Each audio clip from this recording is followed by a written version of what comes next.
او چا سره چې دا قسم عملیات کړي نو خبر کې راشي چې دا شامل تفتیش دا د یو چې سولار او شګر وړه تار لراشه سور تار ورور دي سور تار نو ولګي په دې کې شګه مسونه په چپ انکه چې نه کراس کې ودا دي کراس کړو ته مړې اور وایي دا یو څه دا ګولې ورکړې حاجی دا ګولې ورکړې دی یو کستا دا ګولې دا ګولې ورکړې چې دا ګولې با ته بخوري او نو دا چې دوه ګولې د دې نه خورلې دي نه 24 غنټې به وشو دا نه پس هغه نه خورلې هغه موږ دا ګولې راکړې دي تر رسول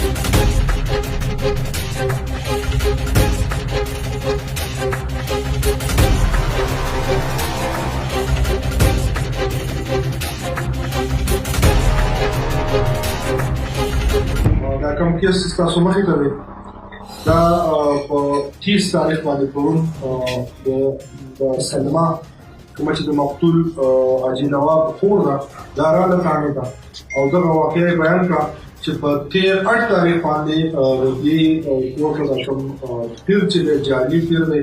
دا راتلو او دې با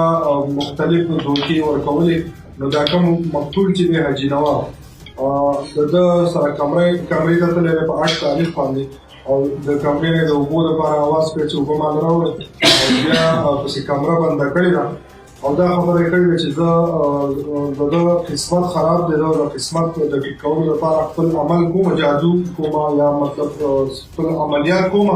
په دغه سلسله کې به دی په دې کمره کې او چې زه کله وځم نو تاسو به د بخیر دی که څه تکلیف اوس الټه یې کولې یا نور څه تکلیف و ده نو هغه به یي زه ځم او نور عملیات کوم او د دغه قسمت د ښه کولو کوشش کوم لهذا دی چې بیا کمرې ته ورغلي دي په دغه 8 تاریخ باندې د کوم وخت ورځ چې دا وقوع شوې ده نو ډېر په بد حال باندې پروت و د قی او د نور دغه حالات خراب و دا د سره چې رابطه کړې ده د خبره کړې ده دا کوم ملزم چې دی عباس علي نوم یې دی دا هم په دې تاج چوک کې اوسېږي او دا خبره ورته کړې ده چې زه په قبرستان کې ناست یم او زه نور عملیات کوم او دا به ټیک شي او تاسو که زما متعلق چاته ووایي چې دی راغلی او یا د دا کار کړی نو زه به دا ټول کور چې دی دا کوم دغه چې دا په تاسو چت راواچوم یا ستاسو د کور کوم جنات چې دي نو به ستاسو کور وسوځوي لهذا تاسو به چاته دا خبره نه کوئ نو دا سړی چې هغوی هسپتال ته وړلی دی او دغه کړی نو هغه په دغه کې جان بحق شوی دی بیا دوی چې دی نو دا کومه وقفه چې په دغه کې راغلې ده رپورټ کې د یارې د وجې نه چې یاره مونږ ته د جناتو په ترو باندې دا سړی څه نقصان ونه رسوي او مونږ باندې کور روانه شي یا کور ونه سوځي یا بل کس ته څه نقصان ونه رسوي حالانکه دا سړی چې دی د بل روزګار نشته د دغه روزګار دی چې خلکو له دوکې ورکول خلکو ته دا ویل چې یاره ستاسو کور کې چې کومه سونی نو هغه به زه ډبل کوم دغه شان یې د دې حاجي نواب نه کوم چې مقتول دی د ده د کور نه چې څومره سونا او دغه چې دي نو هغه دغه شانتې اوچتې کړي دي او پیسې هم ترې اخیستې دي 16 تولې سونا چې ده نو هغه تقریبا د ده د کور نه وړی شوې ده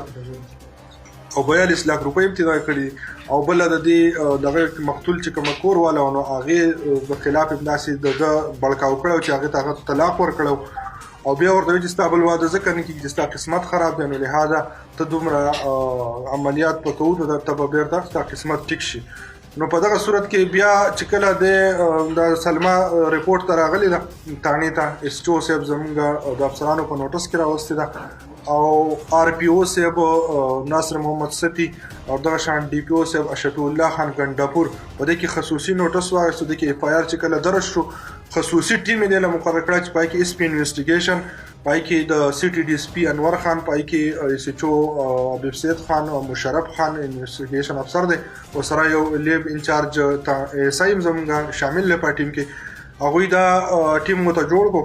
او دغه ملزم د گرفتاری کوشش جاری و چې د انویسټیګیشن افسر ایس ایچ او صاحب دا سړی گرفتار کړی دی او دا زموږ سره اوس په منګوري حوالات کې دی د دې نه وروسته چې دی په دې کې کیس کې دغه مقتول چې دی نو هغه خو دفن شوی دی لهذا د قبرکشای ایگزیبیشن د پاره باقاعده عدالت ته دغه شوی دی درخواست شوی دی او د نیکسټ ټیوزډے باندې به دغه کیږي د قبرکشای کیږي قبرکشای نه وروسته او چې څه مخې ته راځي به موږ تاسو سره شیر کوو او دا ټیم چې دی لپاره کوم مقرر دی او دا کیس چې دی د ملزم په هر پهلو باندې انټروګیشن کوي مختلف خلک را روان دي چې د هغوی سره دوکې کړي هغوی ته ویلي چې د دې څیزونو نه به موږ سونه جوړو د چاولو نه به سونه جوړو کله پتیله ورکړي په دې کې سونه کېده وي بیا هغه دوکه کړی سونه ته وړي نو ډېر قسم څیزونه را روان دي تانې ته پای کې به خپل تانې په لیول باندې انکوایریز کیږي او کوم دا کیس چې دی په دې کې به دغه ټیم تفتیش کوي د کې زموږ انسپکټر مشرف خان تفتیشي افسر دی هغه پکې تفتیش کوي